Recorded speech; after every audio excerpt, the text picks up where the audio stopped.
Sahabat Airman, sudah tiba saatnya untuk Anda kami ajak terbang kembali. Kencangkan ikat pinggang Anda, duduk yang rapi. Segera kita take off dari taxiway Gelegar Suara Sains 107,9 FM Radio Angkatan Udara.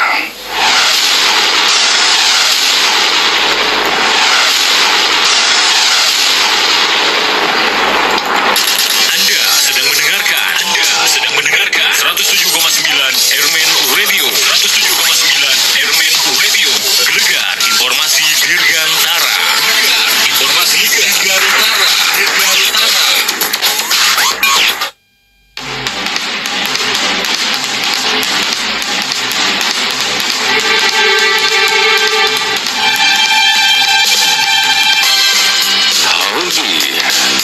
Selamat pagi sahabat Airman, selamat jumpa kembali di dalam acara Gelegar Suara Sains dari 107,9 FM Radio Angkatan Udara bersama rekan Anda di OWDY. Dodi sebagai pengumbar kata akan menemani Anda hingga ke pukul 12 waktu Indonesia Barat.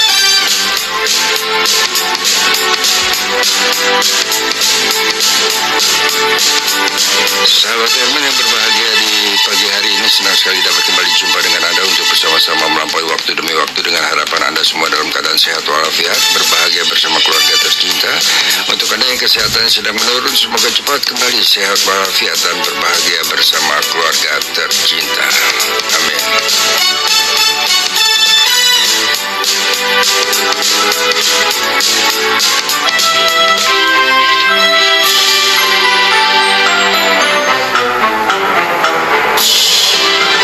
Aku ini anggota Kilik, klub ilmuwan cilik.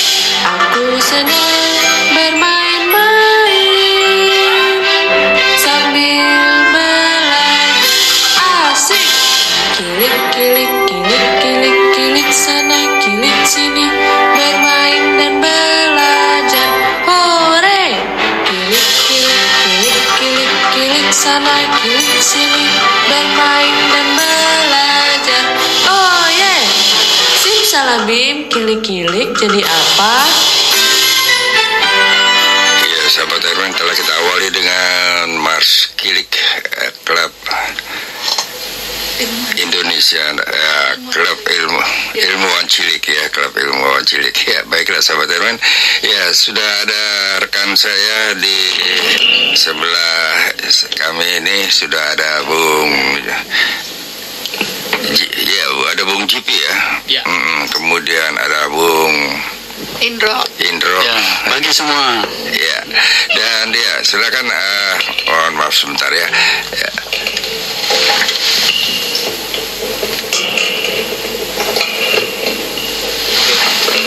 Iya, mohon maaf sahabat Airman, kita akan bicara-bicara nih sama Bung Jipi dan Bung Indro. Silakan, terima kasih Bung Jipi, Bung Indro telah hadir ke Airman Radio dan telah meringankan langkahnya ke studio Airman Radio bersama didampingi oleh rekan kita biasa Kak Sri. Selamat pagi. Dan juga Kak Odi. Jumpa lagi. Baiklah, seperti biasa di akhir pekan, di saat Anda weekend, kami hadir dengan siaran Gelegar Suara Sains, dan kita ingin berkenalan dulu nih sama Kak Jipi dulu. Ya, Kak Jipi, selamat pagi. Iya, kalau Kak Jipi ini mungkin ingin memperkenalkan diri sebagai apa jelas ya. Ya. Silakan disampaikan. Saya sebagai manusia biasa, bukan AI yang jelas. Saat ini sekarang saya bekerja mengembangkan aplikasi di yang sifatnya itu untuk bisnis ya. Namanya socialfit.com ya. Ada aplikasinya di Android dan di Apple Store.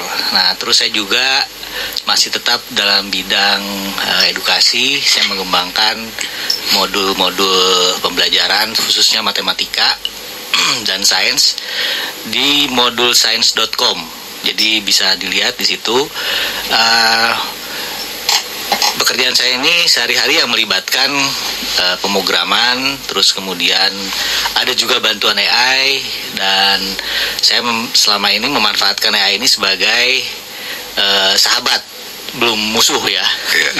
Karena belum ada yang memfitnah saya. Kalau yang memfitnah saya berarti itu musuh. Iya. Orangnya, bukan AI-nya. Kira-kira seperti itu. Lanjut dengan Iya, Bung Indro. Bung Indro. Oke, selamat pagi semuanya. Saat ini saya bekerja sebagai konsultan IT ya. Saya banyak bekerja di bidang logistik, IT logistik dan IT supply chains. Juga jadi pengajar AI untuk perusahaan dan sekolah di beberapa tempat. Kemudian saat ini saya menghandle satu perusahaan besar Jepang ya, tidak perlu saya sebutkan namanya. AI berkaitan dengan AI ini kebetulan saya mempunyai 2 sertifikat ya, satu dari Singapura, satu dari Inggris. Kemudian AI saat ini saya manfaatkan sebagai musuh sekaligus partner saya. Musuh.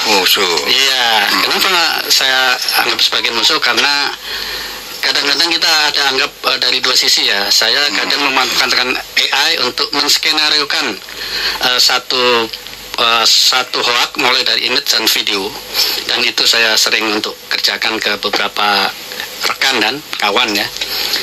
Sebagai partner tentu jauh lebih banyak yang saya pakai untuk membantu pekerjaan saya, baik dalam hal meresumekan satu meeting atau menerjemahkan satu proposal terutama dalam bahasa Jepang dan Inggris.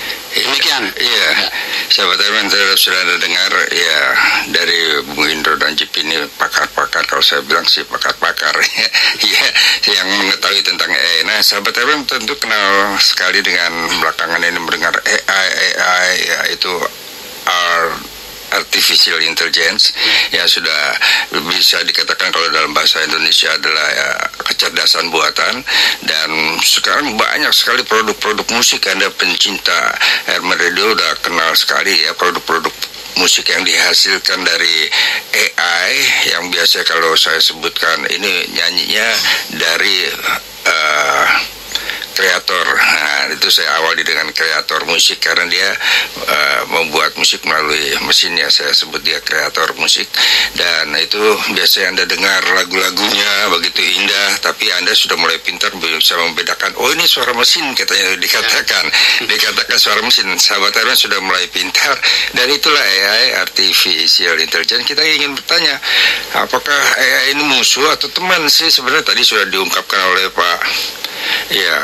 Pak JP dan juga Pak Indro ya, sudah disebutkan soal Pak Indro. Pak Indro jadi partner kadang-kadang dari lawan juga. Iya, seperti itu, sesuai dengan keinginan kita, sahabat Herman. Jadi sebenarnya AI itu musuh atau teman bagi manusia ya, bagi Anda juga, sahabat Herman. Nah, nanti kita akan tanya-tanya sama Pak Indro dan juga Pak JP. Silakan Anda nanti WA di 0811-1962-6893 atau di 0212211616. Sebelum itu saya ingin menyapa terlebih dahulu kepada Bapak Kepala Dinas Penerangan TNI Angkatan Udara Marskal Pertama TNI I Nyoman Suatnyana STMM. Selamat pagi, selamat berakhir pekan bersama keluarga tercinta tentunya. Dan tak ketinggalan juga kepada Sesdis PNAU Kolonel Sus Sukahar Adi M. Han. Selamat pagi, selamat beraktivitas di pagi hari ini bersama keluarga tercinta. Dan juga para Kasubdis serta Kapen dan juga anggota Dinas Penerangan TNI Angkatan Udara dimanapun Anda berada. Ya, semoga pada pagi hari ini dapat beristirahat bersama keluarga. Untuk yang sedang bertugas, selamat bertugas, utamakan keselamatan kerja Anda.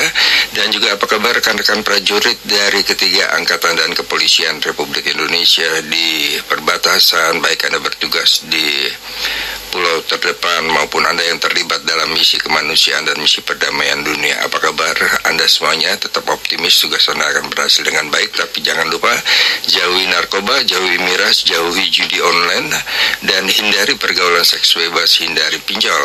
Mungkin juga dari rekan-rekan kita akan disapa nih, Sistri, ada rekan-rekan dari Kilik yang ingin disapa buat teman-teman Kilik. Oh ya. Iya. Selamat pagi semuanya. Dah. buat sahabat. Buat sahabat-sahabat dari Kilik ya, teman-teman anggota Kilik, dari pendamping, dari orang tuanya, jangan lupa ya ikutin AI itu sahabat atau musuh, karena ada Iya. kaitannya dengan pendidikan nih nanti. Ya, nanti ya, baik. Betul. Nah, seperti itu sahabat teman. Baik, sahabat teman. Tentunya kita hibur dulu sahabat teman. Mungkin ada beberapa lagu yang buatan AI yang akan kita sampaikan ke ruang pendengaran Anda. Mungkin Anda bisa membedakan juga sahabat teman. Baik, seperti apa lagunya? Saya lupa lagi, mungkin yang satu ini ya, dari Si Bungsu dan Mimpinya.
Sembilan FM Radio Angkatan Udara itulah berlalu dari ruang pendengaran Anda, Si Bungsu dan Mimpinya. Mungkin si bungsu ingin bermimpi dapat memanfaatkan AI untuk menambah pengetahuan atau menjadi musuhnya untuk berdialog, berdebat dengan AI, bisa jadi.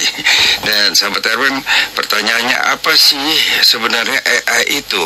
Apakah dia cuma robot canggih seperti di film-film? Nah, itu apakah AI itu apa sih? Kan kan kita udah tahu tadi kecerdasan buatan.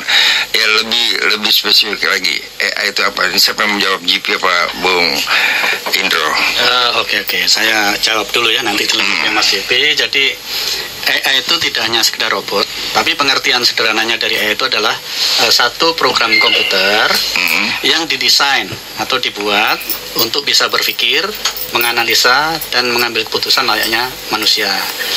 Nah, dia tidak hanya robot-robot yang secara fiktif di sci-fi film ya. Jadi bisa juga kita temukan, misal kita menggunakan Siri untuk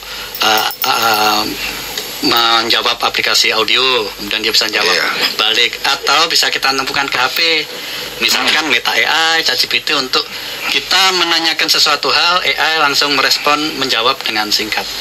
Silakan Mas JP. Oke, jadi sebelum kita membahas jauh mengenai AI dan kegunaan atau musuh, sebaiknya kita lihat dulu ke belakang dulu. Ini adalah sebuah evolusi. Jadi sekarang kita balik dulu nih, yang simple dari masalah edukasi adalah masalah literasi. Literasi itu zaman dulu kita lihat evolusinya seperti apa. Dulu itu zaman batu-batuan ya. Zaman purbakala semua tulisan segala macam ditulis dalam batu, medianya batu. Lalu kemudian ditemukan orang menulis medianya di tempat lain, yaitu dengan daun lontar, dengan pelepah daun, kemudian kulit dan sebagainya. Terus media itu kan kemudian berkembang, teknologi berkembang, lalu ditemukanlah serat kertas. Akhirnya semua budidaya yang ada di pikiran kita itu dituliskan, dituangkan dalam sebuah kertas. Jadi ada evolusi itu dari batu, kulit, kemudian kertas, sampai kemudian kertas dibandel. Kalau dulu kan digulung tuh, zaman dulu digulung, langsung dibandel menjadi sebuah buku. Terus kemudian orang mengkoleksi, jadi library. Bangsa siapa yang memiliki library yang paling banyak, berarti dia paling pintar, gitu kan, istilahnya, atau peradaban yang maju. Kemudian orang media ini terus berkembang. Ada ditemukan media suara, piringan hitam. Waktu itu masih pakai plat yang digores. Lalu kemudian masuk ke era digital. Era digital kemudian ada media CD, terus kemudian media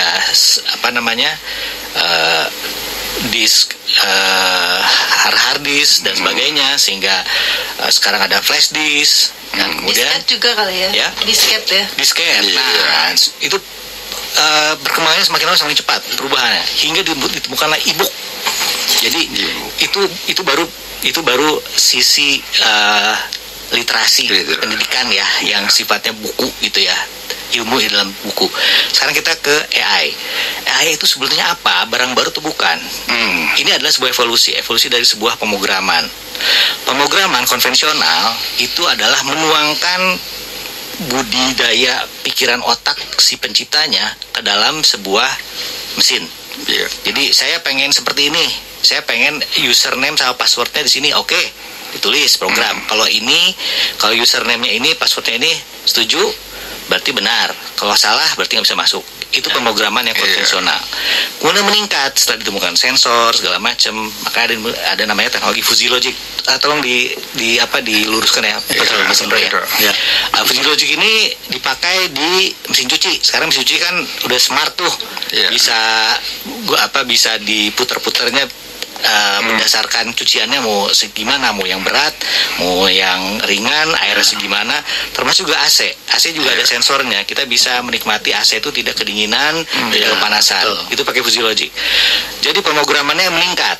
Nah sekarang setelah ada banyak data banyak segala macam, meningkatlah pemrograman itu supaya apa? Supaya kita nggak capek-capek mikir. Iya. Nah, supaya cewek mikir, dibuatlah program untuk bisa berpikir, itulah AI, gitu. Nah sekarang AI ini bisa macam-macam nih. Dulu juga internet banyak pro kontranya, bisa macam-macam. Dulu bisa informasi cepat, ternyata bisa nyontek. Nah sekarang kan gitu, AI juga, lebih cepat lagi nih daripada bahkan bisa niru. Nah ini yang jadi pro kontra.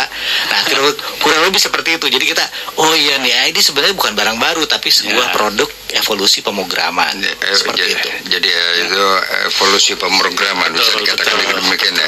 Iya. Jadi data-data yang banyak itu dikumpulkan di satu server gede gitu ya. Terus dibagi beberapa regional, mungkin Amerika, Eropa, Asia. Kemudian kita ngecek sesuatu, ngecek ke data ada, dikeluarkan lah. Jadi semua datanya miliaran itu. Yang saya baca tahun 2020 itu sekitar 170 miliar data itu sudah dikolek untuk bisa memberikan jawaban dan menerjemahkan sesuatu itu lewat AI ini gitu. Jadi kita memerintah dikeluarinlah jawabannya, padahal jawaban itu sudah tersedia di semua server itu. Di semua server. Begitu. Era big data istilahnya. Era big data. Iya. Dan jadi banyak sekali ya sudah penjelasan sahabat teman ini, cukup ya Anda tahu ya. Jadi ada era big data segala nih. Jadi datanya sekian miliaran ya Bung. Tapi pasti dari sekian miliar pasti masih ada tertinggal nih. Ada yang tertinggal yang AI mungkin lupa, nggak bisa jawab.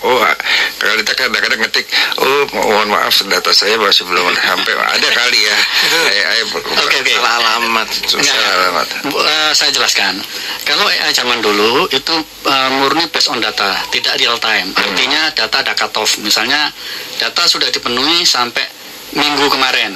Tapi AI yang sekarang itu sudah canggih ya. Ketika data nggak ada, otomatis dia akan nyari data itu real time. Lewat web search gitu, search engine. Jadi pasti yang terupdate sekarang ini. Kalau dulu nggak nyambung nih. Iya betul. Data nggak ada, mentok. Kalau sekarang dia nggak dapat datanya langsung search engine bekerja. Dan ada istilahnya menganalisis data. Dia menyimpulkan sendiri, istilahnya ingat ya waktu kuliah. Ekstrapolasi data. Data yang nggak ada kita ekstrapolasi. Gimana nih yang seterusnya gitu. Tapi satu hal ya Kak Indro, yang kita juga khawatir, bisa nggak sih dia mencoba ibarat kata itu membuat data itu seolah-olah itu yang benar jadi salah, yang salah jadi benar. Oke. Dengan teknologi generatif AI ya, generatif itu artinya fungsinya large language model atau LLM ya. Itu tergantung bagaimana kita mengolah kata. Dia kan AI itu dia pasif nih. Dia ngikut apa yang kita perintah. Kita perintah untuk mencari data negatif, ya ada. Sepanjang datanya negatif ada, dikeluarin. Maksudnya gitu. Data yang salah. Iya. Kalau kita mintanya juga data yang salah. Data sampah gitu. Atau kalau misalnya saya pengen nih buat seolah-olah si A ini jelek gitu, bisa saya buatin seperti itu? Bisa. Jadi ada semacam data logger atau chatbot ya. Saya bisa membuat data kecil gitu. Nanti saya masukin ke satu data tag kecil itu, profilnya saya ganti. Jadi saya sebenarnya nggak ngakses data AI langsung, tapi datanya saya lewatin chatbot. Keluarlah data yang dari saya yang buat gitu. Nah, kira-kira begitu. Nah, kalau kayak gitu untuk mengetahui bahwa tidak ke arah sana bagaimana? Oke, jadi AI itu bisa bias ya. Untuk itu kita jangan langsung 100% percaya data AI itu. Kita harus check and recheck gitu ya. Recheck dan rechecknya dari mana? Tentu jangan berpatok pada satu sumber. Saya kalau pakai chatbot ini, chatbot ini yang biasanya dimanfaatkan untuk menjelekkan orang. Datanya ini coba saya cek deh dengan menggunakan Gemini atau Copilot atau ChatGPT. Enggak, itu berarti itu data buatan sendiri. Nah, seperti itu cara ngeceknya. Atau kita cek lewat media langsung. Kan sekarang ini kan udah zamannya media online ya. Mudahlah kita untuk mengecek bahwa data itu benar atau enggak. Terus data ada dua juga kondisi. Data ini opini atau data berdasarkan survei. Nah, kadang-kadang kita percaya opini, padahal opini itu juga pemikiran manusia, belum tentu benar juga gitu. Bukan dari data yang bukan dari ada eksak gitu yang diolah. Nah, ini termasuk video juga kan, Kak? Bisa video, bisa image dan sebagainya. Nanti berarti akan dibahas ya bagaimana caranya kita mengetahui bahwa video ini pakai AI. Betul. Apalagi kalau sekarang ya TikTok berseliweran, kita nggak tahu nih yang mana yang benar mana enggak. Betul. Ya, nanti ijazah juga bisa pakai AI ya. Iya. bisa juga itu Bung Gibi. Sebenarnya tuh awal-awalnya tuh kapan ya, terus ya itu kan aku waktu zamannya sekolah dulu tahun 80-an nggak ngerti kan atau kok sekarang boom terus mereka di mana tuh dicetuskan, apa di kayak Silicon Valley atau di mana atau gimana Pertama di launching AI gitu, diperkenalkan kepada masyarakat. Pertama kali di launching itu sudah tahun 1959 ya di Denmark ya. Denmark ada semacam konferensi gitu, para ahli-ahli mencetuskan hal itu. Kemudian kan masih dalam riset nih, pemikiran. Nah, ada yang kenal Garry Kasparov, pecatur handal. Oh iya betul. Nah, waktu itu tahun 96 Garry Kasparov diadu sama Deep Blue. Itu pakai AI nih.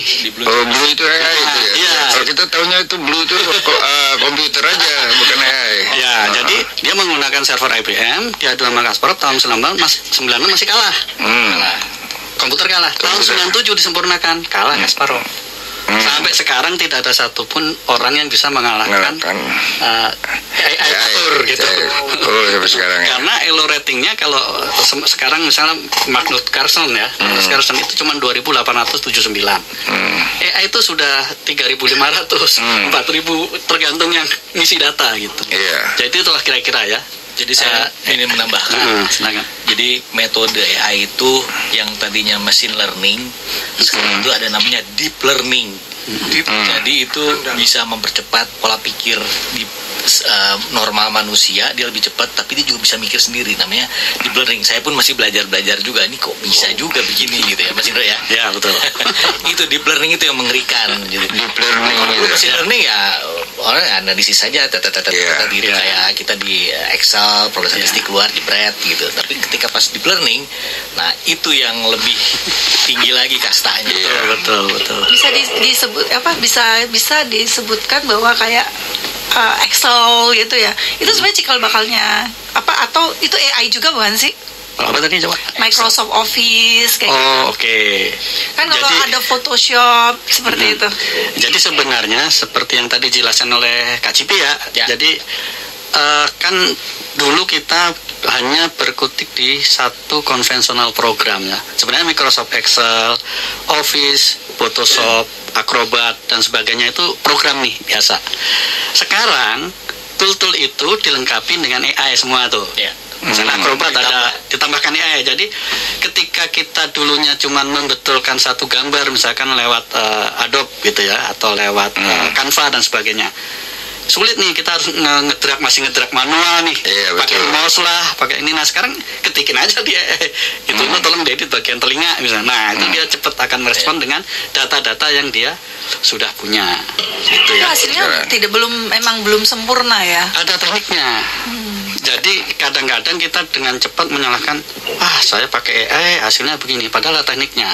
Nah, jadi di AI pun untuk generatif AI itu ya, itu ada yang namanya prompt structure. Kebanyakan nih mungkin 80% orang saat ini hanya taunya saya ngetik, hasilnya jelek, tolong bikin gambar gadis cantik, jelek kan. Padahal ada itu mah hobi. Makanya ada juga tangannya cuma 4, kadang-kadang 6. Banyak banget gitu. Contoh kan? Bener ya? 4. Nah, kurang detail berarti. Iya, kurang detail. Kalau misalkan gambar itu ada yang kita sebut sebagai scam. Scam itu subject, environment, terus OC-nya ya, subject, condition, environment, sama M-nya itu manipulation. Jadi kita harus tahu subjeknya gadis, kondisinya di mana, di pegunungan, di rumah, di pantai.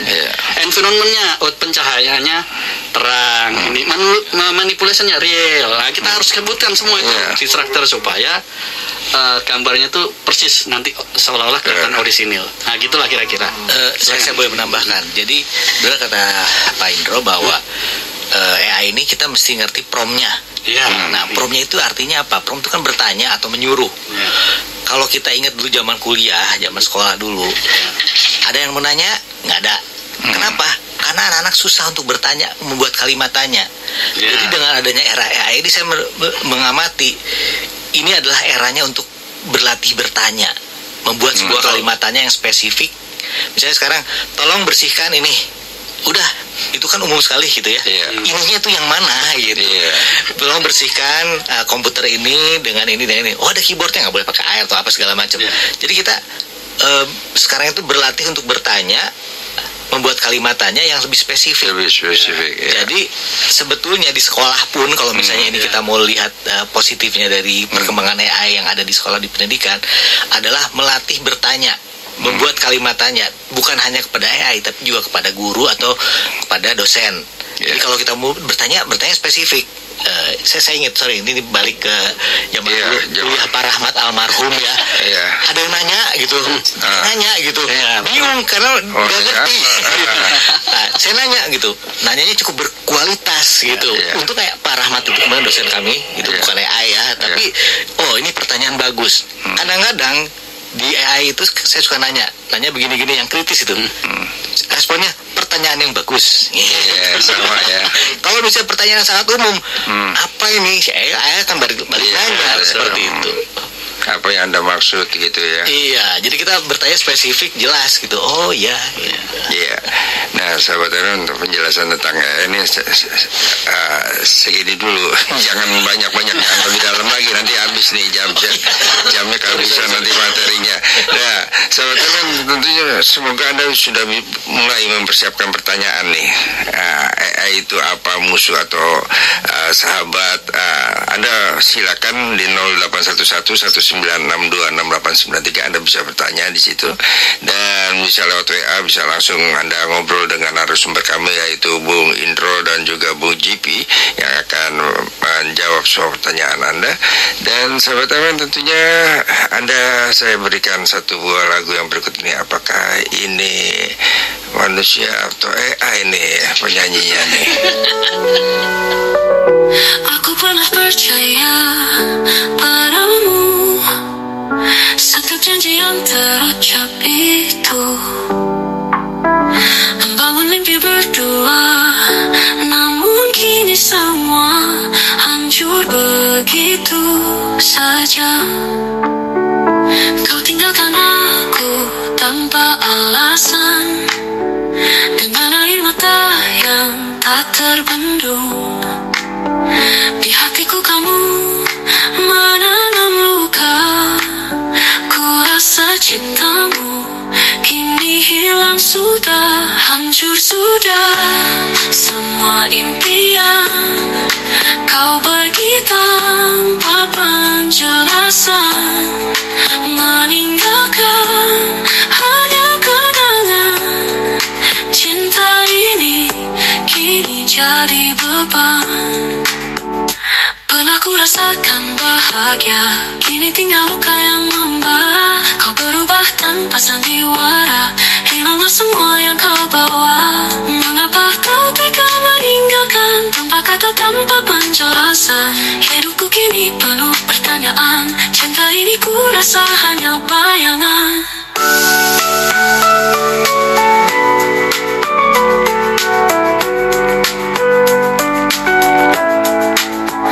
Hancur sudah semua ingat impian. Ku rasa cintamu menang tak terpendung. Di hatiku kamu menanam luka. Ku rasa cintamu kini hilang sudah, hancur sudah semua impian. Kau pergi tanpa penjelasan, meninggalkan hanya kenangan. Cinta ini kini jadi beban. Hancur sudah semua impian. Kau pergi tanpa penjelasan, meninggalkan hanya kenangan. Cinta ini kini jadi beban. Cinta ini kini jadi beban.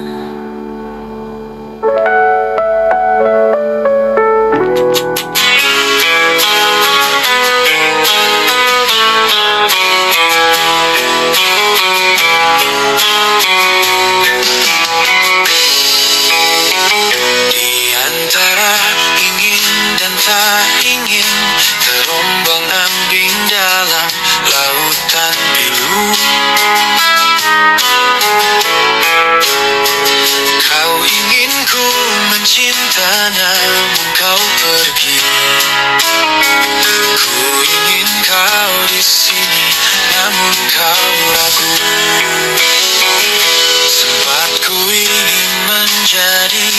segalanya.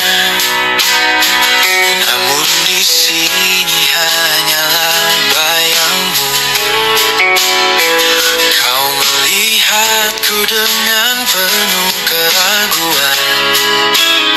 Ku hanyalah mimpi buruk yang tak kau mau. Ku akan jujur padamu, mengungkapkan semua isi hati ini. Ku harap kau tahu hatiku hancur di antara cinta dan luka yang mendalam.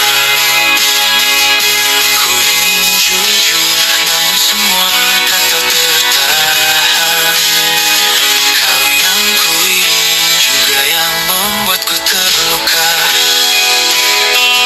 Mungkin ku terlalu berharap, terlalu mencintai. Di mana letak salahku? Mengapa kau pergi?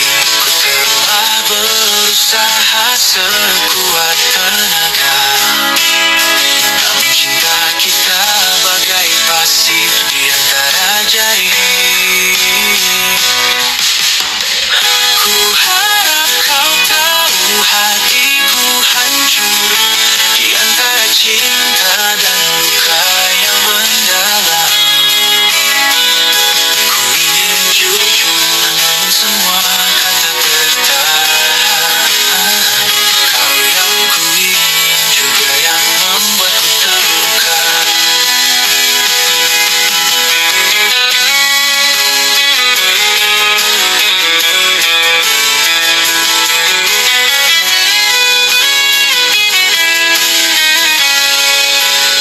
Semoga waktu bisa kuputar kembali. Ku akan ungkapkan semua isi hati. Namun kini hanya penyesalan yang mendampingiku.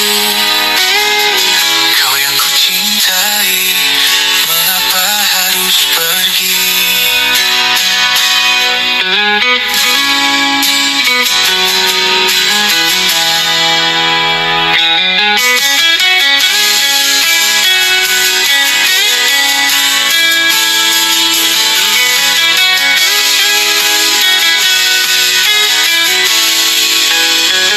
Ku harap kau tahu hatiku hancur di antara cinta dan luka yang mendalam. Ku ingin jujur, namun semua kata tertahan. Kau yang ku ingin juga yang membuatku terluka. Ku ingin jujur, namun semua kata tertahan. Kau yang ku ingin juga yang membuatku terluka. Anda sedang mendengarkan 107,9 Airman Radio. 107,9 Airman Radio. Gelegar informasi Dirgantara. Gelegar informasi Dirgantara. Halo, ayah, bunda, dan adik-adik. Buat ayah, bunda, dan kalian yang sedang mencari sekolah unggulan di daerah Jakarta Timur, Sekolah Angkasa Halim Perdana Kusuma adalah pilihan yang tepat.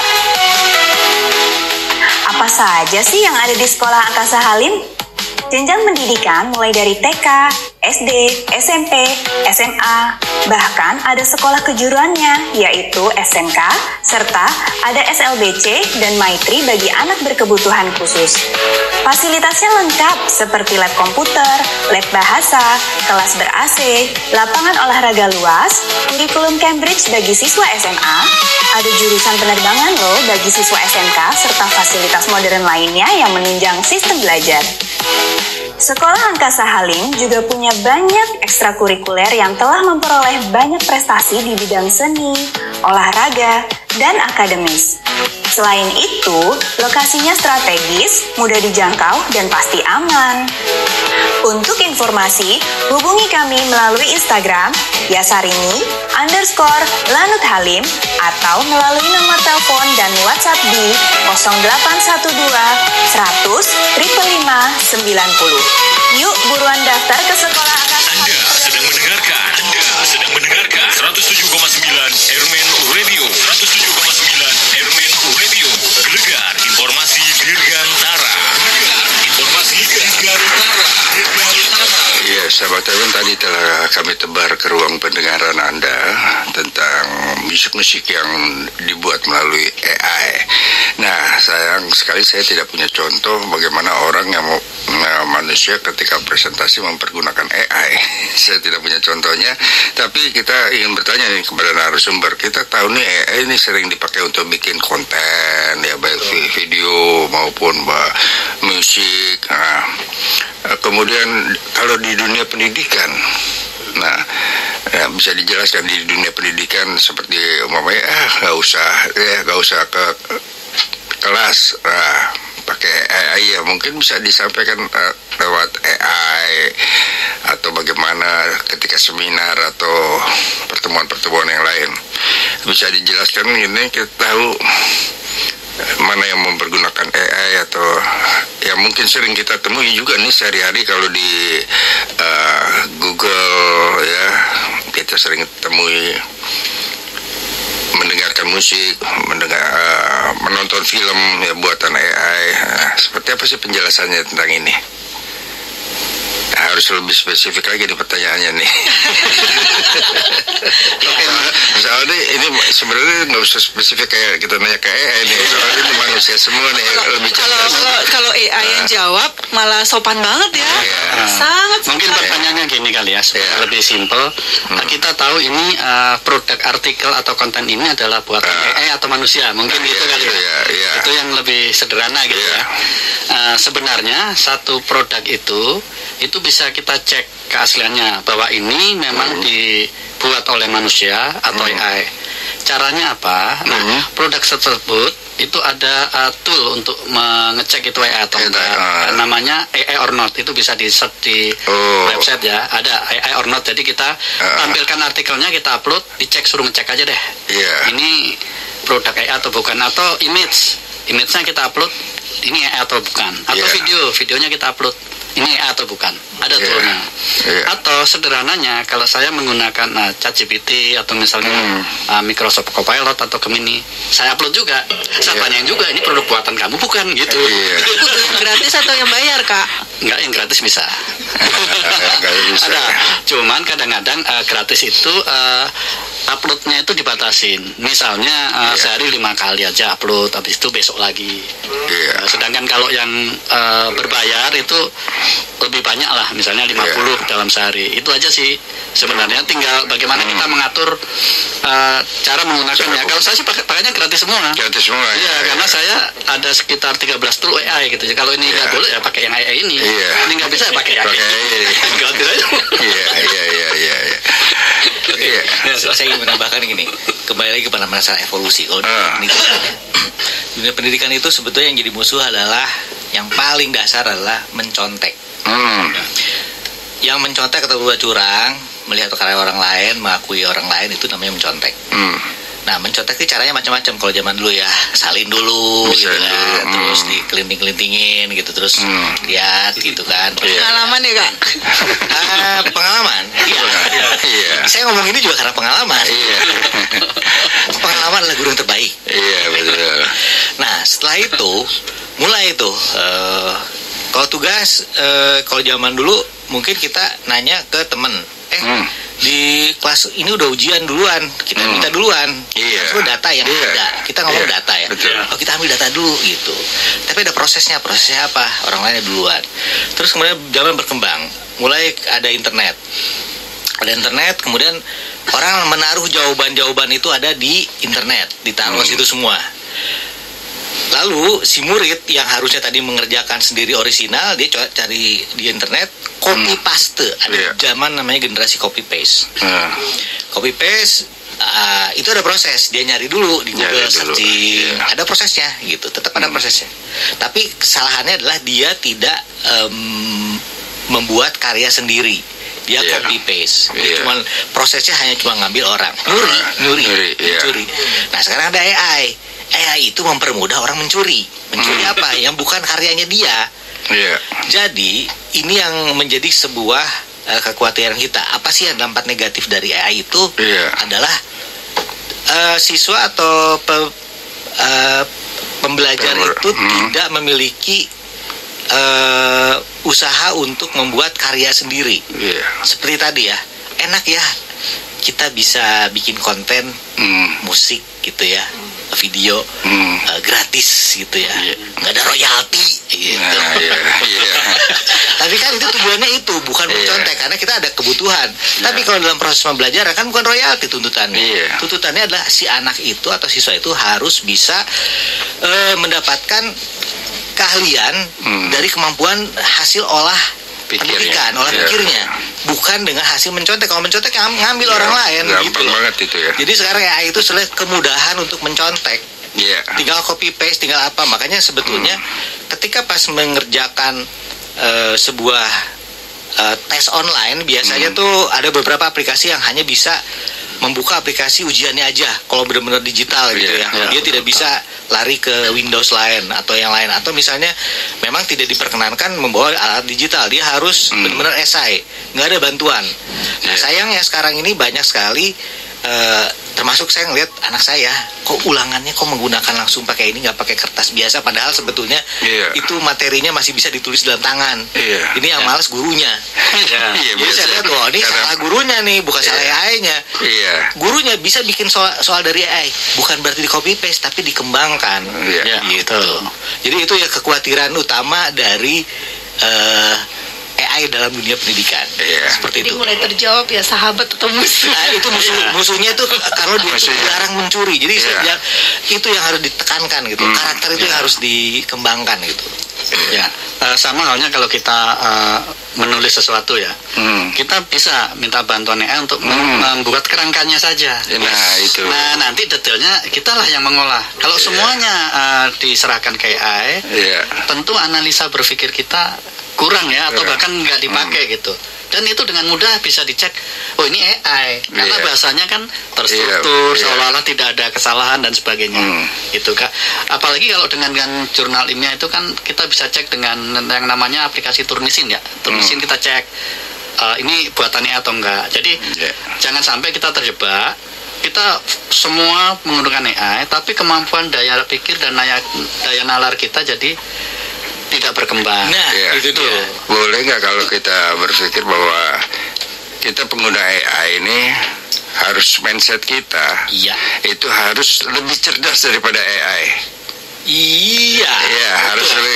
Karena itu kita harus rajin konfirmasi dan mengembangkan apa yang ada di AI harus kita kembangkan. Oh, nggak bisa begini aja. Kita kembangkan dengan daya pikir yang AI diberikan oleh Sang Maha Pencipta ini yang luar biasa. Nih harus kita gunakan AI. Betul. Jadi ada juga beberapa pengalaman saya memberikan praktek pembelajaran AI untuk guru ya. Di situ pun ada yang bertanya, Pak, kalau kita menggunakan AI ini peran saya sebagai apa? Banyak perannya. Ibu bapak guru banyak perannya. Perannya adalah kalau dulu ibu mungkin ya melakukan pembuatan soal berpikir, waktunya panjang di situ. Bisa menggunakan bantuan AI. Tetapi ibu bapak guru harus mempunyai kemampuan untuk menganalisa. Jadi kasih soal esai misalnya. Kasih soal esai, kemudian dari soal itu dikembangkan, terus seolah-olah kita memberikan pertanyaan berdasarkan sudut pandang siswa. Harus selalu kita kasih gitu supaya ada nilai berpikirnya atau analisanya. Kalau kita kasih pertanyaan A, B, C, D, dia copy paste, ini langsung dapat jawabannya benar gitu kan. Nah itu, jadi selalu saya tekankan ke ini, oke Bu, ini dari sisi ibu bapak guru, dari sisi pengajar, mengurangi banyak waktu untuk pembuatan soal. Tetapi tolong waktu ini dikompensasi untuk memberikan penalaran atau memberikan daya pikir yang lebih kreatif. Nah itu yang kita perlukan ya, bukan membiarkan udah anak pinter 100. Itu kan zaman dulu. Gambarnya bagus nggak? Bagus gitu kan. Tidak ada proses apapun di situ. Jadi saya tambahkan juga ya. Jadi sekarang mungkin pola pendidikannya itu harus sedikit ditambah lebih kreatif ya. Misalnya gini, Mungkin orang atau misalnya kadang-kadang kita juga mencari referensi ke internet, tanya AI sama gitu ya, mencari data, lalu kita praktekkan.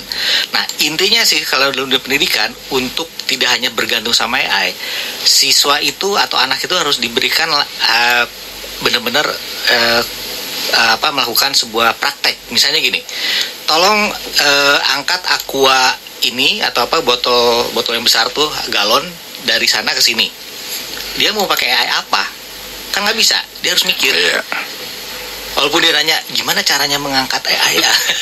Dia nanya nih, caranya begini ya. Dia harus melakukan itu, jadi dia harus prosesnya. Jadi jangan hanya soal-soal atau misalnya di sekolah itu AI digunakan untuk buat soal-soal saja tanpa ada prakteknya. Sekarang itu harus banyak prakteknya. Gitu. Termasuk misalnya contoh lain nih, coba pasangkan senar gitar 1, 2, 3, 4, 5, 6 ini ke senar yang baru. Nah, AI gimana? Kan nggak mungkin pakai AI. Dia harus pakai tangan gitu. Dia harus stem pakai tangan juga. Jadi dia AI itu hanya sekadar pemandu saja. Jadi sama seperti gue, cuma hanya dia lebih cepat saja. Gitu. Jadi mungkin ada panduan-panduan bagaimana memasang senar ke gitar yang baru ada. Tapi dengan praktek, nilai teori itu jadi kita dapatkan gitu. Karena kita lakukan. Siswa yang lakukan. Itulah kira-kira maksudnya. Semestinya demikian. Seperti itu. Jadi AI itu bukan sesuatu yang negatif juga, cuma sebagai pemandu saja. Iya. Dan sebetulnya kan kalau kita lihatnya kayaknya luar biasa ya AI ya. Nah ini tentunya kalau luar biasa ini terkait dengan kemampuan AI yang semakin canggih. Kira-kira menurut sahabat Erwin bagaimana? Mau nyerah sama AI? semua dituangkan apa-apa AI, pokoknya terima mutlak apa kata AI. Sahabat Erwin apa akan demikian atau akan lebih tadi menganalisis hasil dari AI itu, Anda analisa kembali sehingga Anda bisa membuat satu karya atau satu jawaban yang baik, yang penuh ya. Dan memang apakah AI itu lebih cocok disebut musuh nih kalau kita dengar dari penjelasan tadi nih, atau partner untuk pelajar ya, untuk pelajarnya apa bisa kita bilang musuh atau partner nih AI ini, seperti itu. Oke, kalau untuk pelajar ya, untuk pelajar ya. Kita jelaskan secara singkat bahwasanya ada dua sisi ya. AI itu kan bukan sesuatu yang hitam putih, tetapi kita harus memanfaatkan AI itu sebagai apa? Contoh, tadi misalnya si sang pelajar hanya menggunakan AI hanya untuk, pokoknya kalau ada multiple choice untuk satu soal, saya jawab pasti saya 100 misalnya gitu ya. Bisa, artinya apa? Mungkin dari sisi nilai teoritis dia mendapatkan hal itu, tetapi dari sisi pemahaman dan analisa dia kehilangan nilai itu. Nah, jadi sebenarnya dari sisi dirinya sendiri ada dua sisi ya. AI itu sebagai musuh atau enggak? Bagi pelajar ada dua kondisi. Pertama, dari sisi pelajarannya tentu dia dianggap musuh. Dari sisi dirinya dia musuh untuk dirinya sendiri maksudnya ya. Karena dengan saya menggunakan AI, saya otomatis mematikan daya berpikir saya, daya nalar saya matikan sendiri, tapi saya tidak menyadari, gitu kan. Nah, tetapi kalau kita pakai sebagai partner, kebutuhan analisa itu harus dituangkan kembali ke dalam buku atau media lain yang menjadi sumber referensi. Artinya, jawabannya ini benar. Oke, gimana sih sebenarnya analisa dari jawaban itu? Gitu kan. Nah, nanti misalnya contoh matematika, misalnya kita suruh mencari luas suatu segitiga, langsung jawabannya nih AI dapat. Tapi kita harus jawaban ini dari mana? Ini rumusnya ternyata ini. Caranya begini, itu yang harus dilakukan sehingga tidak hanya sebagai musuh-musuh untuk dirinya, mengurangi daya pikirnya, mengurangi daya analisanya, tetapi sebagai salah satu pijakan dia untuk mengetahui langkah sebenarnya itu seperti ini. Itu ya, itu kalau bagi pelajar. Bagaimana dengan guru? Sama. Kalau guru hanya menggunakan AI itu sebagai alat bantu, nah, alat bantu saja, tolong buatkan soal multiple choice seperti ini, soal fisika seperti ini, tentu dari sisi guru dia kehilangan arah emosionalnya ke siswa ya, karena ya udah gue udah bikinin soal, ibaratnya gitu ya. Silakan siswa jawab. Celakanya ketika siswa memberikan jawaban yang singkat sama, dia hanya merespon ya betul. Artinya guru mematikan sisi emosional dia, sisi mengajarnya dia, sisi mendidiknya dia, dan seterusnya. Jadi bisa kita katakan tergantung bagaimana cara kita mensikapi AI tersebut. Kalau guru tersebut kemudian menjelaskan analisanya, wah AI jawabannya gini, ternyata langkahnya begini, itu sebagai partner yang bagus. Kelebihannya kalau kita gunakan AI untuk membantu kita, dia tidak capek. Kita bisa pakai 24/7, artinya 24 jam 7 hari, nggak capek, nggak ngeluh, nggak ada emosionalnya, nggak marah dan sebagainya. Sampai saat ini belum ada emosional. Itu dia. Malah baik hati ya. Kalau Baik hati dia. mau dimarah-marahin, mau dimaki-maki udah jauh. Ya, bagaimana Bung JP, ada yang ingin disampaikan? Jadi gini, betul kata Pak Indro tadi, sebetulnya di sini tuh untuk proses edukasi kita itu perlu ada namanya merubah strategi desain pendidikan. Jadi saat ini kita itu sekarang ada era masuk digitalisasi yang diperparah oleh hadirnya AI ini, mau tidak mau harus merubah desain-desain pembelajaran di sekolah. Tidak hanya bergantung hanya soal-soal konvensional yang sudah ada, oke, diulang lagi, dan udah ketahuan, udah ada polanya, udah tinggal tadi polanya di-create oleh AI, jawaban AI dan sebagainya. Tapi juga harus menekankan bahwa si anak ini atau siswa ini harus mengembangkan pemikiran kritis, yaitu diberikan soal-soal atau persoalan-persoalan yang mungkin sekarang ini belum ada jawabannya gitu. Misalnya sekarang nih, bagaimana cara mengentaskan kemiskinan Indonesia? Apakah AI bisa jawab? Kan lah bisa ya. Diberikan sebuah proyek gitu loh. Siswa gitu ya. Kamu harus bisa jualan di market day gitu ya misalnya ya. Dengan keuntungan seperti ini. Saing kamu ini. Kan itu kan sebuah proses pembelajaran bagaimana cara mengentaskan kemiskinan untuk mendapatkan sebuah income yang lebih besar gitu. Nah, yang desain-desain pembelajaran seperti itulah yang harus dibuat gitu. Jadi guru ini jangan terpaku oleh ya kurikulum yang standar aja, tapi kita juga harus sedikit kreatif gitu. Seperti itu. Supaya bisa meningkatkan cara berpikir siswa, maksudnya gitu ya, ada yang kreatif itu ya. Misalnya sekarang yang problem mendasar di Jakarta, misalnya orang Jakarta ya. Bagaimana cara memecahkan kemacetan di Jalan Gatot Subroto jam sekian? Bisa pakai AI? Kan nggak bisa. Buat project. Gitu. Oh, seperti itu ya. Betul. Ya, kalau bahasa saya sih bagaimana cara memecahkan kemacetan di Gatot Subroto, tinggal banting aja, bukan pecahin. Benar juga tuh. Pecah. Itu bahasanya bukan bahasa saya. Bukan. Orang itu.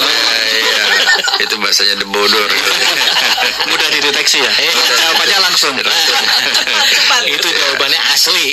Asli banget ya. Itu pasti AI, bukan AI. Ya, baiklah sahabat teman, ini sudah ada rekan kita yang monitor dari Yogyakarta, Kak Caca, katanya hai Kak Sri, Kak Odi, Om Atuna, narasumber Bung JP, Bung JP ya, bukan JP, Bung JP dan Kak Indro. Kak Indro, kalau pakai H, Hendro, beda lagi. Indro tuh panggilan Yayang. Ya, baiklah sahabat teman, terima kasih, mohon maaf kalau ada salah penulisan nama katanya. Jogja menyimak, mendengarkan, terima kasih informasinya telah sampai ke Jogja katanya. Ya, terima kasih juga. Bertanya nggak Kak Caca, jangan tanya perasaannya Kak Indro sama Kak JP ya.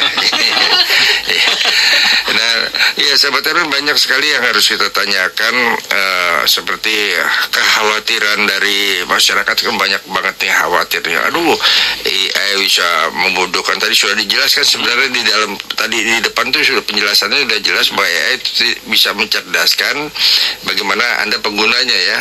Bagaimana Anda menggunakan AI itu untuk cerdas atau untuk seperti tadi copy paste.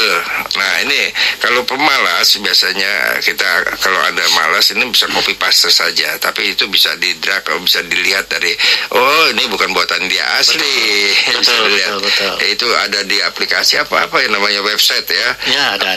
AI or not. AI or not, jadi itu bisa juga ada hoax or not juga ada itu, nanti cari aja sendiri hoax or not. Kalau ada berita-berita bohong katanya katanya lagi ada pameran, bukan ya, kebetulan kalau pameran ini nggak hoax nih sahabat Hermen, informasi buat Anda nih, ada pameran alutsista di Monas hari ini nih sudah mulai dibuka tanggal 20 ya. Pameran alutsista TNI dari 3 matra, di situ Anda bisa jalan-jalan bersama keluarga karena ini weekend adalah liburan kreatif. Liburan kreatif salah satunya mengajak keluarga kita untuk bersama-sama lihat pameran alutsista di Monas. Dan ya baiklah sahabat Hermen, sebelum kita berlanjut lagi, sepertinya waktu semakin sempit nih, kita putar dulu satu buah lagu ya buat Anda dari buatan AI nih sahabat Hermen nih. Judulnya adalah Tertawa Bersamaku. Di bawah langit biru kita tertawa, lewati hari dengan canda dan kisah. Semua yang mumet mari kita lupa, bersama-sama hadapi dunia. Tertawa bersamaku, lepas beban di hati, biarkan suara kita menyanyikan harmoni. Dunia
sahabat Herman, kalau kita mendengar lagu ini tertawa bersamaku, di situ ada kata tawa.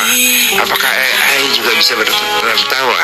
Sekarang pertanyaannya juga bisa seperti itu ya. Mungkin Kak Sri ingin menanyakan yang lebih lain. Oh iya, tadi mau nanya nih, kan kalau datanya ChatGPT, kalau kita hanya bertanya saja ke ChatGPT atau ke AI dan segala macam, itu kan datanya akan berhenti, ya kan?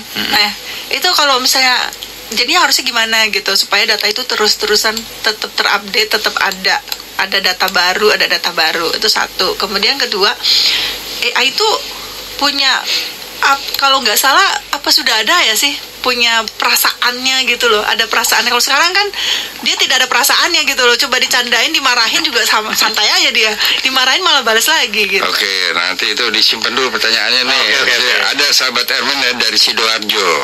Sahabat Herman dari Sidoarjo, seorang penulis novel. Ini namanya Kak Berlin Wiga. Selamat malam, selamat siang Om Dodi, dan biasa ketemu sama Berlin malam nih. Dan semua yang ada di studio narasumber ya, ada Bung GP, ada Bung Indro, ada Kak Sri, ada Bung Odi. Mungkin saya mau berbagi pengalaman dan opini saja. Pertama, AI itu kawan sekaligus musuh bagi saya, penggiat literasi.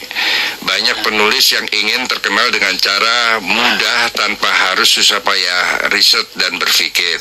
Tinggal ketik prompt, voila, jadilah novel untuk dalam waktu singkat. Betul. Seperti itu ya.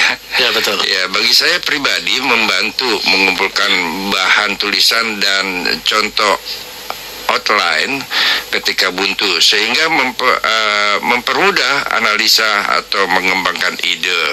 Seperti itu. Kedua, ketika saya sedang mencari website yang dulu sering saya kunjungi dan tidak bisa menemukan sendiri, akhirnya minta bantuan AI. Cukup membantu, meskipun akhirnya tidak bisa menemukan lagi, tapi AI membantu mencari solusi saya harus kemana. Seperti itu.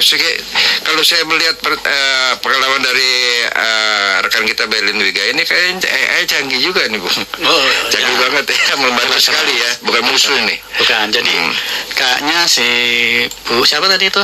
Berlin Wiga. Berlin Wiga, dia menjelaskan dari dua sisi sih. Dari satu sisi, dia menjelaskan bahwa banyak orang yang ingin jadi penulis cepat, terkenal menggunakan AI. Ya, itu kita anggaplah sebagai musuh ya. Tapi di sisi lain, si Bu Berlin itu bilang, ini membantu saya juga untuk mencarikan referensi, bahkan ketika websitenya itu tidak kita ketemukan, dia bisa mencari dan membantu dapat solusinya dari AI. Itu sih. Nah, jadi seperti itu kabarin ya. Ini itu musuh dan teman juga nih jadinya. Musuh dan teman juga. Iya. Bagus penjelasannya. Ya, tadi Kak Sri tadi nanya apa itu tadi? Tentang data kalau berhenti bagaimana, atau membuat supaya data itu tetap ada, supaya berkembang. Atau data itu kalau misalnya data AI itu udah berhenti, itu bagaimana gitu? Mungkin nggak sih berhenti? Nah, saya jawab ya. Data AI nggak akan mungkin berhenti, karena AI itu datanya dari apa saja. Bisa kita jelaskan, AI itu datanya dari jurnal, riset, media, komentar orang juga yang bagus sebagai referensi, itu semua data. Kan kita nggak mungkin tiba-tiba tidak ada pembicaraan sama sekali. Pembicaraan itu juga bagian dari data gitu ya.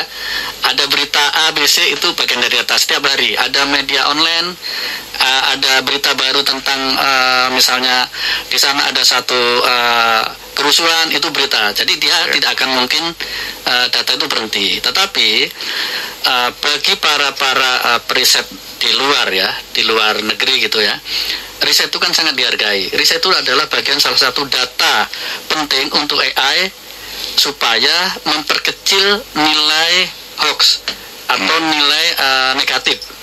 Nah, kalau coba kita bayangkan kalau riset itu berhenti, yang ngisi itu data hoax semua gitu, data yang nggak benar. Nanti AI-nya akan menjawabnya dengan sesuai data yang dia dapat. Makanya sebenarnya riset, pengembangan riset, penulisan itu penting di Indonesia ya. Karena selama ini kan itu hal yang kurang mendapatkan perhatian gitu. Nah, itu menurut saya harus digalakkan sehingga kita juga bisa berkemampuan menulis ini dan disupport oleh pihak yang berkewajiban atau pemerintah misalnya. Itu penting untuk dunia pendidikan dan sekaligus mencegah dunia hoax gitu. Jadi kalau riset itu berhenti malah bahaya ya kan? Malah bahaya. Bahaya sekali. Saya boleh menambahkan, Iya, Bung jadi Jipi. terkait dengan dunia pendidikan, AI itu sebenarnya ancaman atau teman atau partner. Menurut saya itu sebenarnya secara umum ini masalah kecepatan. Jadi partner tetap lebih banyak partnernya dibandingkan musuhnya. Nah, ini masalah kecepatan seperti yang saya sebutkan. Kalau zaman dulu mungkin proses literasi itu menggunakan alat-alat yang sederhana hingga lebih canggih. Nah, sekarang juga begitu. Kalau tadi kan ada pertanyaan dari Mbak Barliana ya. Iya, Berlin Liga. Masalah jadi penulis yang mungkin sekarang penulisan lebih cepat. Sekarang pun orang menciptakan lagu dengan adanya software yang tadinya harus membuat komposisi A, B, C, D, F, G memakan waktu seminggu 2 minggu bisa dilakukan dengan singkat. Termasuk juga orang ingin menjadi terkenal bisa dengan singkat dengan mempergunakan teknologi yang ada. Jadi ini masalah proses kecepatan dari sebuah informasi. Jadi tinggal orangnya mau pakai itu dengan bijak atau tidak. Sebagai guru, dia harus menggunakan AI yang tahu bagaimana cara merangsang siswa itu berpikir, bukan untuk menjadikan siswa itu sebagai generasi copy paste. Gitu.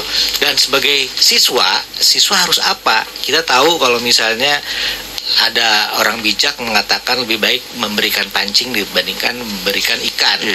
AI itu sebagai pancing, bukan ikan. Jadi AI itu digunakan untuk misalnya untuk menggali.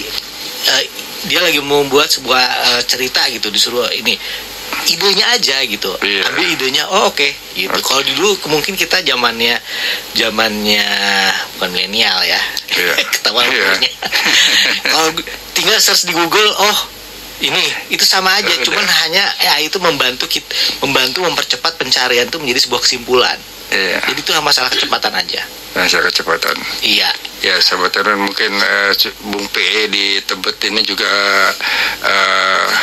menyampaikan selamat siang host dan sumber Bung Dodi, Bung GP dan Bung Indro, Kak Odi dan Kak Sri, katanya mau bertanya nih, untuk AI dalam penggunaannya apa bisa mendeteksi media hoax berdasarkan data yang dicari gitu. Oke. Ada beberapa media yang bisa kita cari melalui AI ya. Secara umum media atau satu berita itu kita cari itu bahwa hoax atau enggak sebenarnya bisa menggunakan misalnya turnbackhoax.com dan sebagainya bisa. Kalau kita ngetik di AI, tolong carikan media-media pembuat hoax. Dia akan memberikan data yang umum. Dia tidak akan bisa menilai itu hoax atau enggak sebelum dia punya konten atau artikel atau isi. Nah, ketika kita dapat kontennya itu baru AI bisa menilai bahwa itu hoax atau enggak ya. Bukan media hoaxnya yang dicari, tetapi beritanya dulu apa nih. Nah, beritanya ini tolong diupload nanti saya cek bahwa itu hoax atau enggak. Nah, gitu cara bekerjanya ya. Bisa berarti ada caranya segitu bikin data dulu Bung P ya. Kalau kita misalnya melihat satu video di TikTok atau gambar di Instagram atau artikel di Facebook dan sebagainya, kita ambil aja artikel, videonya, ininya kita upload di mungkin di Microsoft Copilot, di ChatGPT, kita tanya. Berdasarkan data yang saya punya yang terlampir ini, tolong dicek apakah ini berita hoax atau tidak. Semudah itu sih sebenarnya ya kalau kita mau ngecek. Nah, dicek dia referensinya. Oh, ini nggak pernah ada. Seperti itu ya. Ya itu kalau kalau kita mencari websitenya itu ada 2 yang saya tahu, itu turnbackhoax.id atau cekfakta.com. Itu kalau informasi lagi tuh Bung P, untuk ngeceknya bisa di situ ya. Ya Bung GP ya. Ngeceknya jangan ke Labetura. Kenapa? Itu jadi kocak nanti ya. Nanti agak sinis soalnya. Iya, sahabat Ermen, waktu terus beranjak mendekati pukul 12 waktu Indonesia Barat. Kayaknya nggak habis-habis kalau kita bicara tentang AI. Belum lagi nanti Bung GP katanya mau menciptakan AI kocak ya. Ya. Siapa tahu aja ya. Yang punya emosional ya. Yang punya emosional nanti juga sama-sama ya sama-sama kita semua nih kayak yang bikin nih emosi semuanya nih bisa ya. Yang punya gender. Ya, keren lagi nanti Bung Indro sama tahu aja bisa ciptakan nih. Iya sahabat Herman, tentunya pada kesempatan pagi hari ini menjelang siang kita sudah mencapai kesimpulan pada pembicaraan kita pagi tadi, diawali dengan AI itu musuh atau teman. Nah tadi sudah banyak sekali terjawab ya, dan akhirnya kita mencapai kesimpulannya. Silakan Bung Indro dulu atau Bung Oke.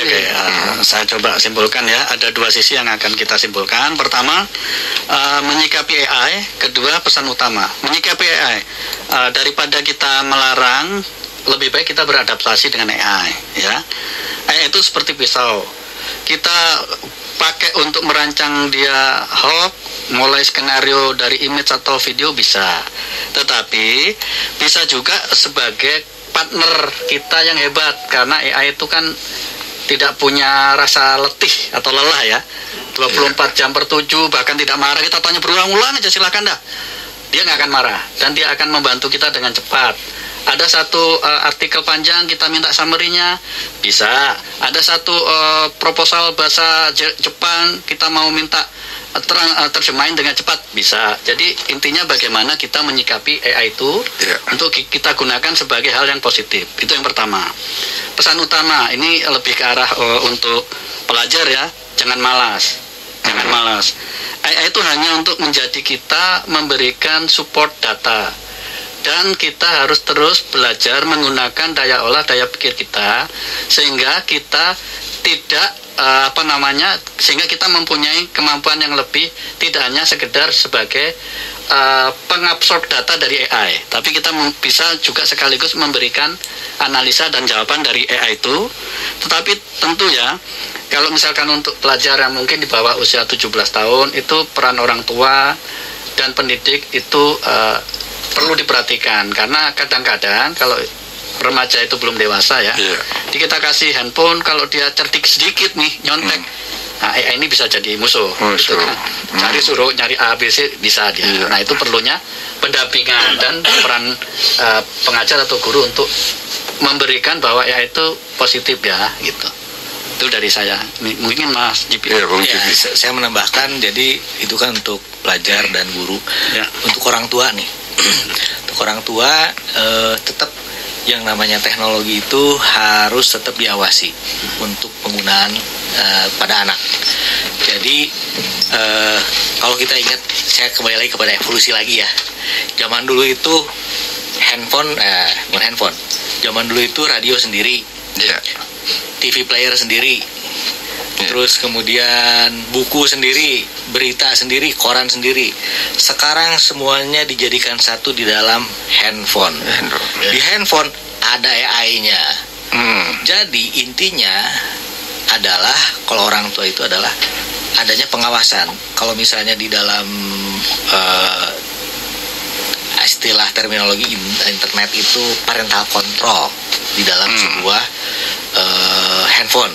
Sekarang itu sudah ada namanya Google Family, Family Link di Microsoft, di iPhone juga ada, bahkan di setiap handphone yang sudah memiliki brand biasanya sudah disertakan include di dalam sebuah OS-nya parental control. Sayangnya orang tua itu tidak memaksimalkan fitur-fitur ini. Ini juga termasuk bukan hanya AI saja, tapi penggunaan teknologi di situ, misalnya screen time.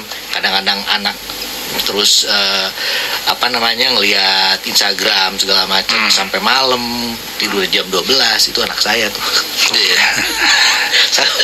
Sebelumnya udah sebelum masih 12 masih bisa dia parental, setelah remaja saya lepas. Wah, kacau, tetap saya tegur.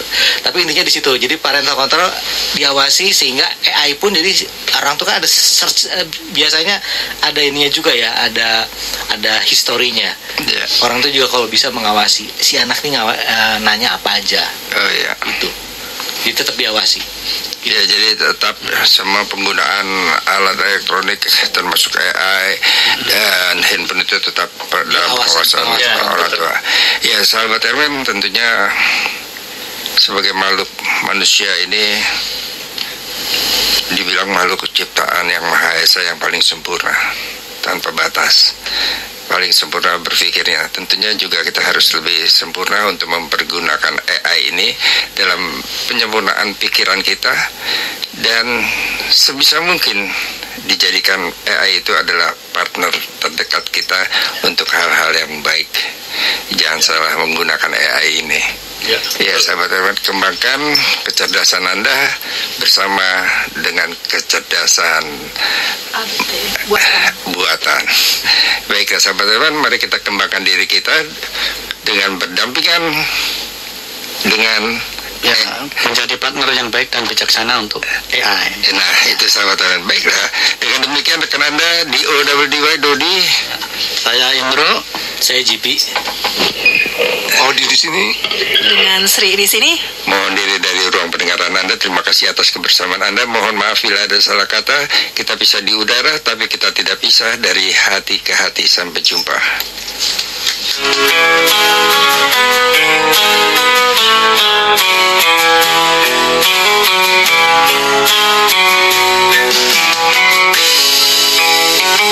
Di antara ingin dan tak ingin, terombang ambing dalam lautan pilu.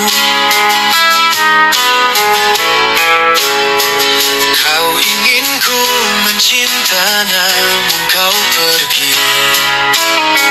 Ku ingin kau di sini, namun kau ragu. Sempat ku ingin menjadi segalanya, namun di sini hanyalah bayangmu.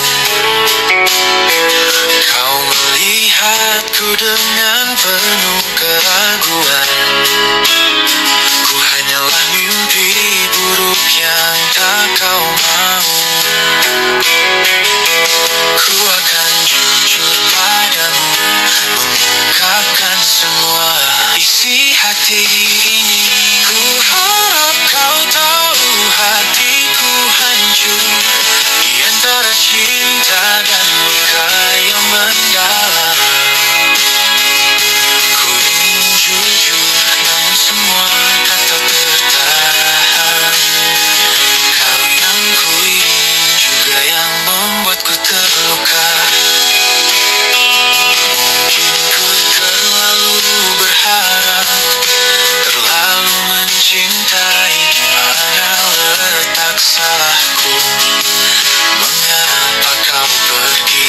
Ku telah berusaha sekuat tenaga, namun cinta kita bagai pasir di antara jari. Ku harap kau tahu hatiku hancur di antara cinta dan luka yang mendalam. Ku ingin jujur, namun semua kata bertahan. Kau yang ku ingin juga yang membuatku terluka.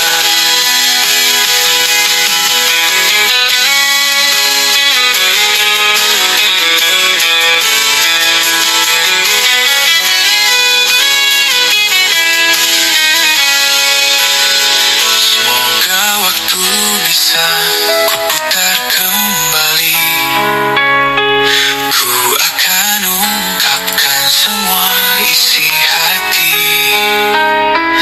Namun kini hanya penyesalan yang mendampingiku. Kau yang ku cintai, mengapa harus pergi?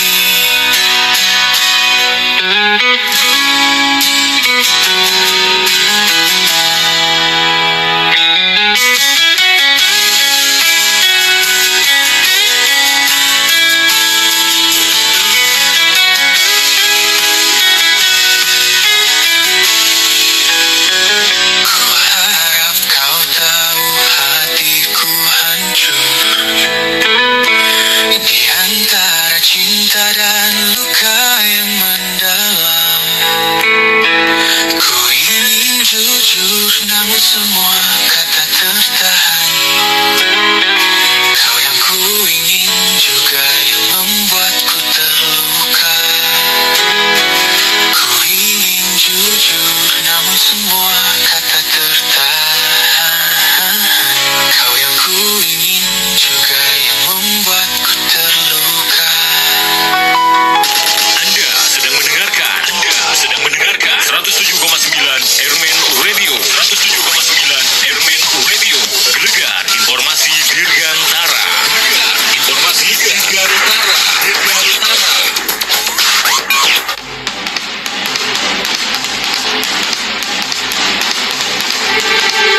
Sahabat Airman, demikian tadi telah Anda ikuti bersama acara Gelegar Suara Sains dari 107,9 FM Radio Angkatan Udara. Sampai jumpa minggu depan. Cheers. Anda sedang mendengarkan 107,9 Airman